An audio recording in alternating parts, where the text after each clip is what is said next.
So the top three things I'd say that are very different about China compared to the West that I don't think you're going to get on a visit. You have to live in China to understand. The first thing is that they think very differently. And I learned this as a teacher in school, teaching students. In the West, we learn that if we want to understand a phenomena, we look at the parts instead of the entire thing. We look at the parts of that phenomena and we try and understand the relationship between the parts of that phenomena. And when we understand that, say through science, we feel we understand the entire phenomena. Where Chinese will look at the whole phenomena just holistically. They're not looking at the parts, they're just looking at a massive complexity. So to them, I think that makes them a lot less arrogant about what they think they know compared to Westerners. Westerners figure, oh, I know these three things, so I understand this whole phenomena, and end of story. Where Chinese will go, no, that's way more complex than those three things. And from their point of view, it's actually immature to think that you can understand something by just knowing a couple parts of it. So literally, like that's traditionally is seen as immature way of thinking, and thinking that you can understand something just based on logic too. Logic is key to the West. Chinese, it's more like circular. It's like circular cycles, so repeated cycles. So they're focused on change. They're looking at the world as constantly changing, whereas in the West we're kind of much more stagnant. We tend are surprised by change. I don't think we focus on change as part of life as much as the Chinese do. It's part of their system, yin yang and so on. What's that whole symbol and what it's about is how to deal with change, things, and that things are parts of other things. So opposites. So Chinese understand opposites. We have this idea of logic that you can't have in one phenomena, you can't have two opposing things. It has to be one or the other. So this is all part of our thinking. And that has helped us make some great inventions, but it's also hindered us too. We can't deal with things that are in oppositional forces, for instance, where Chinese can with the way they think. So anyway, that's the first thing. And the second thing for sure is the lack of importance we in the West seem to give to history. I think because history is not so, because we're all from different places, we've moved around. I think we've lost that sense of history and the importance of history. Whereas in China, it's very much alive. Like what happened 2,000 years ago, you can see today on the streets in some way, like that kind of thinking. What was written by Confucius 2,500 years ago still exists in modern China. And when you read articles on China, by academics even, you rarely see them bring in the history. And there's a book that needs to be written about that. And maybe that's what I'll do one day. It'd be certainly challenging. And so to understand that importance of history, the third thing I think is the relationship with nature. Western civilization is the only civilization that separates humans from nature. It's fundamental to the way we think. And there's a theory is that that's how we develop science. So the idea is that's how we develop the sense of an objective reality. So a reality that's separate from what each of us perceives subjectively.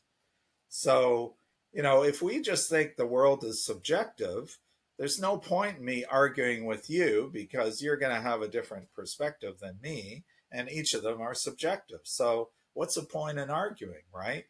I'm saying my thing, you're saying your thing. We're never going to come to agreement.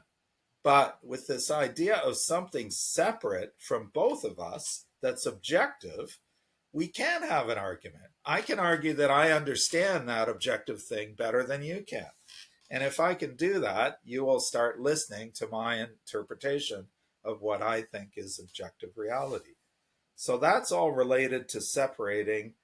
There's human things and non-human things, or nature is separate than humans. So this is what allowed theoretically the development of science. So it's a way of thinking. Doesn't necessarily mean we're more advanced. It was just the way the Greeks developed for thinking. And another theory about this is that debating amongst the Greeks was very big, and this is where people got a different sense or developed logic. And you also had a lot of mixing of different cultures, so they learned about different ways of perceiving things. And so this is just so it's just rooted in our history in the West, and we developed a certain way. Whereas Chinese, they all live together, a whole bunch, large number of people living together, living in families. You start interacting, you learn how to get along with each other. So this thing about not telling the truth, we're so dedicated to telling the truth in the West. Whereas in China, they tend to maybe avoid it when it gets uncomfortable. So the latest thing would be, the youth unemployment rate in China. Um, so they just want to avoid the issue because it makes people feel uncomfortable. And the number one thing is harmony. You want to maintain harmony with people. So we do it all the time in the West. We don't really care about harmony. We'll just tell the truth, no matter how ugly and insulting and hurtful it is. We'll tell it because we think that's important. And that's okay. I mean, it's a way to look at the world, but the Chinese, it's all about the relationships because they've lived so closely together. So my relationship with others around me is the number one thing above truth. So I say things to enhance, maintain. It's not to purposely manipulate or anything. It's just to make people feel okay, harmonious, not lose face. So this is all part of it. So this whole connection to nature, you see it in different pet birds that I've seen. Huame that the men might carry, but especially I felt it from reading about cricket fighting. Just a story, and this still happens to this day. Like cricket fighting's been around for at least, I'm trying to think, from 600. Yeah, at least 600 and probably earlier. So we're talking 1400 years it's been around. So it's still happening. And so traditions like that just blow your mind. It's like 1400 years you've been doing this? Well, guess what? When they have a cricket fight in modern day Beijing, I read an article, maybe a couple years old, is that they don't want the cricket to kill the other cricket when they have cricket fights. They have special rules. They stop the fight once one cricket puts the other cricket upside down. So the winning cricket is laying on his back, and if he's holding the other cricket upside down, he's won. So they don't wait until the cricket actually tries to kill the other cricket. They actually stop the fight because they care so much about the crickets. The crickets are in their poetry and have been for like 1,000 years. Can you imagine that? Poets writing about the sound of the cricket and reminding them of maybe loss or the oncoming of winter because crickets come out in the fall. It's just so romantic and so linked in with nature. And I think in the West, how we have bullfighting, like that's the antithesis. It's like horrid what we're doing to slowly kill the bull and he bleeds to death. And they won't even kill a cricket in a cricket fight. Like that says everything. So profound difference. And this is from an agricultural society. So that's not gone. There's all these traditions that developed out of this agricultural society that still carry weight in China. And this whole idea of harmony. For instance, merchants in the pecking order, traditional pecking order of China, and this is a couple thousand years old, scholars were at the top, then it was farmers, and then artisans, and then merchants. So the merchants were the lowest of the four different occupational groupings. So scholars were the highest because of their education and so on. So it's still that's still very much alive. That is not gone at all. This is why I love China. I was treated like a scholar as I was, and honored everywhere I went because I was a scholar. But farmers are second. Can you imagine? It's an agricultural society, so that definitely makes sense. So farming, and part of farming is the discipline that you have to learn. When you're raising animals or raising a crop, you can't forget one day to water the plants or to feed the goats or whatever.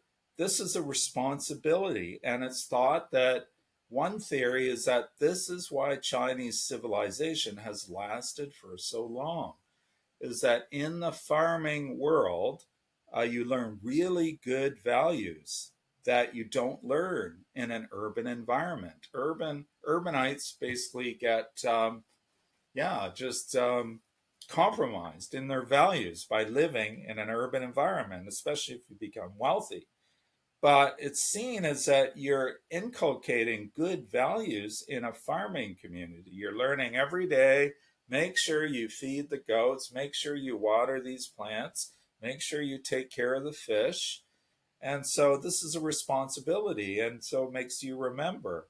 So when you think of it, historically, you've had this merit based system where anyone could rise up in the bureaucracy of the government if you were intelligent. So anyone could write the test to become a scholar official in a dynasty. And they would have them from urban areas and rural areas. It didn't matter. So this is inbred, again, in China. Maybe I'm going on to a fourth point, but where you don't have a class system. So this is actually very different. We're used to having a class system in the West where we think certain people are better than others, but China has that idea of some people being better than others, but they've achieved that. They're not born that way. You're not born into nobility.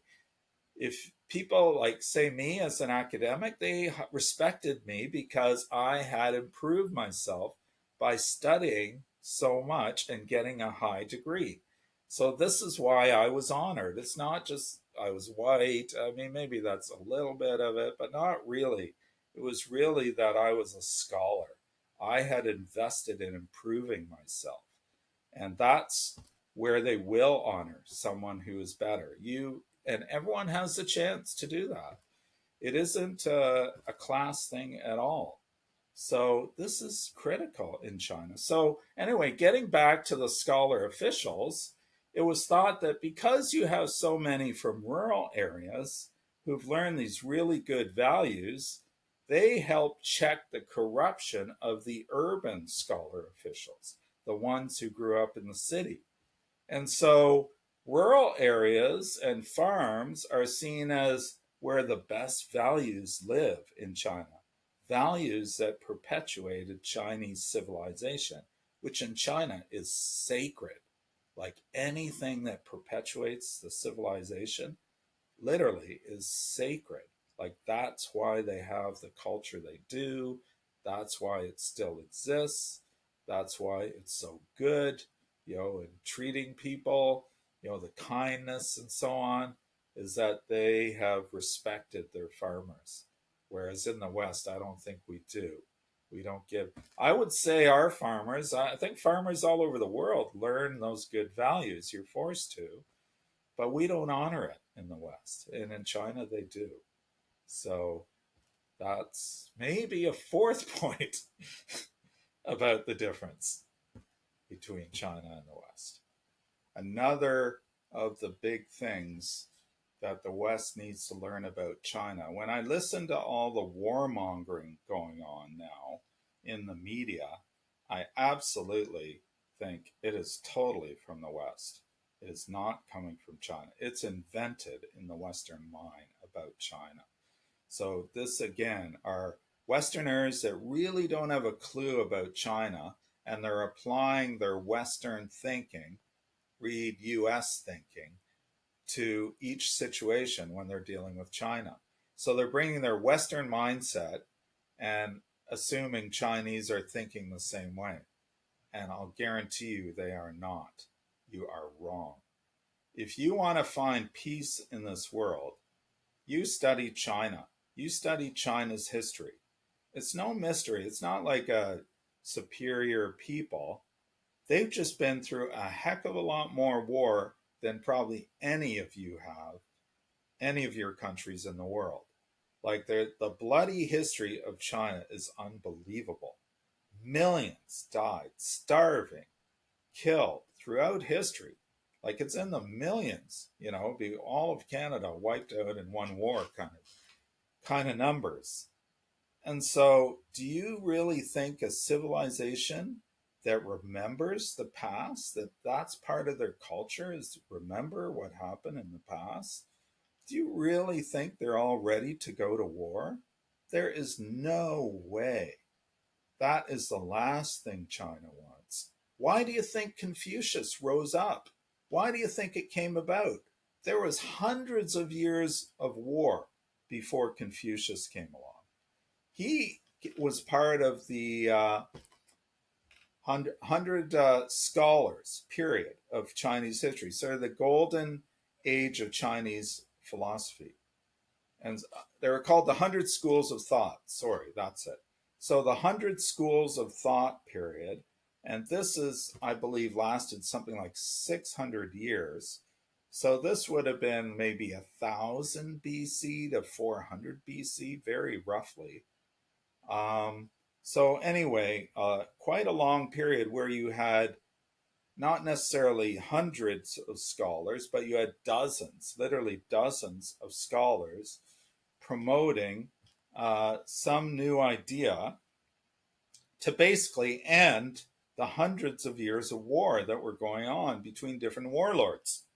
So finally, there was an emperor who pulled everyone together. So that's when China started, and that was in the year 256, I think, or 226 BC. And Confucius came around something like 450 BC. And so Confucius, his idea of thinking, rose up above all the others, all the dozens of other ideas that were going on at the time. And to give you an idea, yin yang theory would be one, a school of yin yang. There was another called legalism.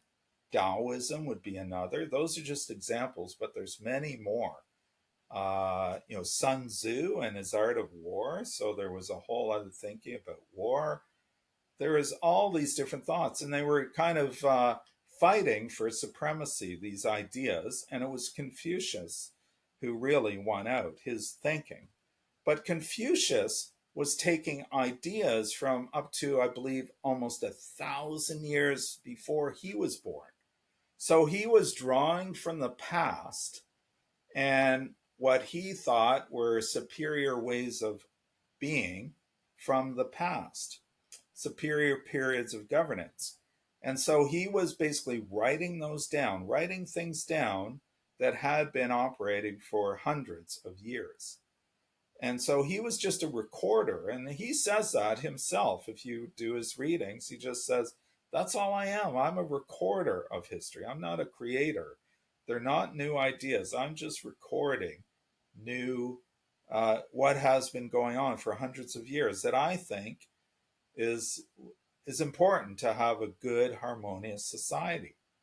And so not everyone jumped on Confucianism right away. He had to die and he had students. It wasn't until a few hundred years later, at the beginning of in the Han Dynasty, which is the dominant ethnic group of China, the Han. It wasn't until the Han Dynasty that Confucianism really started to become stronger in government. And it was all about how to create harmony in society. So it outlines in great detail how a father interacts with the son, how the son interacts with the mother, how two brothers interact with each other. Usually the older brother has more respect than the younger brother. So for instance, I'm going to visit my friend, and again, this is still alive in China, traditional China. My friend, my dean of English friend, who's dying for me to come back and to go for a few beer together. You know, he's in his 50s, he's a little younger than me. So he calls me his older brother, you know, and we're not related at all, but that's how he refers to me. He's going to see his older brother. And so the whole thing as part of that is that you have more life experience, you have more wisdom, and so on. So you're to be listened to and respected, you know, before a younger person. And so this is the way I talk when I go for dinner with him and his buddies. He said, "This is my older brother," you know, and everyone knows I'm not a real brother. It's just a figure of speech. And I'm usually introduced as having a PhD, which is part of it, which again is this, I guess a status thing. And there is something about that. Like I'm not big time into status. I don't go around telling everyone. Actually, most of the time I don't tell anyone that I have a PhD. I'd rather not. And but it does give you a sense of a place in society. So this is something that I really get from China that I don't get from Canada. And I think it's really it's maybe part of being a sense of community. You know, I know my role, I know my status, where I fit when I'm with a group of people. And it'll be different, of course, depending the group of people I'm with, but you know your place kind of thing. It's not necessarily that you keep your place, but you have a role. You're part of a community, you know, and I don't think I think that's pretty weak in Canada. And I think it's pretty important to have that sense of community, to feel that you're part of something bigger than you. And so this is a big thing I get from China, and it still lives. It comes from Confucius 2,500 years ago. And my friend still uses this term, "You're my older brother," you know, so it still lives. And so to me, it's special to be able to go to the civilization and experience kind of feudal or medieval times and what it must have been like. Like it's fascinating. It's like going back in our own history because of course in our own Western history, you know, medieval times I think were more like this than they are now. And so it's a way to, I think, root yourself in a community, you know, and you get new visions of maybe what Canada could be, what we can learn from this. So this is all part of my podcast. What can we learn from this? This is a civilization that's been around thousands of years. Rome died out, Greece died out, but China didn't. It's still here. And it's coming back now. And don't be afraid. It's been here before. I'm telling you, I'm looking forward to it because I think it's going to be a calmer, more peaceful world than we've had. But at the same time, we have a lot to learn from Chinese culture. I didn't talk about some of the history. My gosh, it's not a warring country. It's a country that wants peace like crazy. And to give you an idea of the culture, there are several times where some alien sort of barbarian culture took control of China. So the Mongols, for instance, and they didn't change a thing. They continued the Chinese practices and adopted them, Chinese culture themselves. And there's a whole theory, I think we might have talked about this before, is that it was appealing to nomads because they didn't have this great sense of family that China does, right? Where your ancestors are part of your family. You don't forget them, you honor them regularly. Sometimes people will do it monthly. I mean, I didn't witness that, but that's what you're doing at Spring Festival when you're lighting money and so on. You're giving the ancestors wealth. You're looking after them. And the whole thought is that the ancestors are looking over you. You look after them, and they'll look after you, sort of thing. So when you die, you're not gone. You're still part of the Chinese family. They're going to remember you year after year. So this is a theory as to why this might be really appealing to nomads that wouldn't have that kind of thinking. But they just found there was a way of Chinese culture that really appealed. And that's how it's lasted for so long, because they have been occupied by other, barbarian groups, and Manchuria too, when the Manchurians. So still following Chinese culture. That's the magic of the culture. It has absorbed all these different ethnic groups over the years, and that's why it has this diversity, right? Like the diversity is built into their blood and their bones. So it's sort of, I mean, the way I conceptualize it is like what Canada might be in 1,000 years, with all, we're like, Toronto's the most multicultural city in the world. We'll give it 1,000 years and we've all intermarried and everything. And we have a common language that we follow. And that's what China is, because it was a whole bunch of countries like Europe at one time. It just absorbed them. Whereas in Europe, they all fought each other and they still fight each other. So it's actually very multicultural. And this is yet another thing the most in the West don't have a clue about. I talk to my friends about, because I've met all these minorities, and I'm telling them the truth, and they're going, really? Like, there's actual special minority areas. They actually use minority languages on the signage where the minority lives. Like, how can that be genocide? Like, doesn't make sense. Yeah, because it was all BS. And so and even if you look on the money, I was just listening to a guy today, and they said the most ancient form of the Uyghur language is on the Chinese yuan. And so it's written there, ancient form, Turkic language. And so why would China do that to a group it's trying to eradicate? You know, because it's not trying to eradicate them. That was all made up, or largely made up or manipulated. I had this interaction. Some guy on Twitter was saying, "Oh yeah, you're all corrupt. You're a CPC shill and for the Communist Party and all this." And then I said, "Well, I guess I shouldn't tell you about all the American teachers I worked with that decided to stay in China, that are still there and don't ever want to go back to the U.S." And then the guy's response was, "Oh, we all know you're making that up and everything." And, this is how he protected himself, because I was saying something that was just a little too threatening. The problem is, I was telling the truth. I have several American friends in China. One married a Chinese girl. He never left during the pandemic. He just stayed. He's from Michigan, nearby. He used to play football for a university in the US, and he's a teacher, trained teacher. He's had a child with her, so he never left.